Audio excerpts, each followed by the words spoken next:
شستن 600 تا سیخ کوبیده توی 15 دقیقه، اونم با 20 لیتر آب. شوخیت گرفته؟ فقط ببین چقدر کارکرد ساده ای داره. سیخ‌های کباب رو نگاه کن چقدر کثیفه. میریزیم داخل مخزن، در مخزن رو میبندیم. خود دستگاه داره آب رو پر میکنه. فقط نیاز داریم به 1 قاشق مایع شوینده.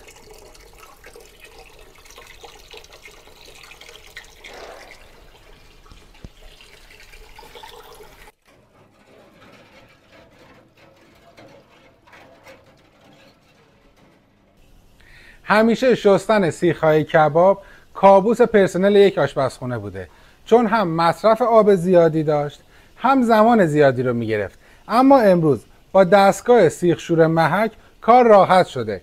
600 تا سیخ کوبیده رو میتونید داخلش بریزین. حتی سیخ‌های بلند یا سیخ‌های بناب رو تو مدت زمان 15 دقیقه براتون میشوره، جوری که انگار همین الان از در کارخونه اومده بیرون. ببین چقدر سیخا تمیز شد، انگار همین الان از خط تولید اومده بیرون.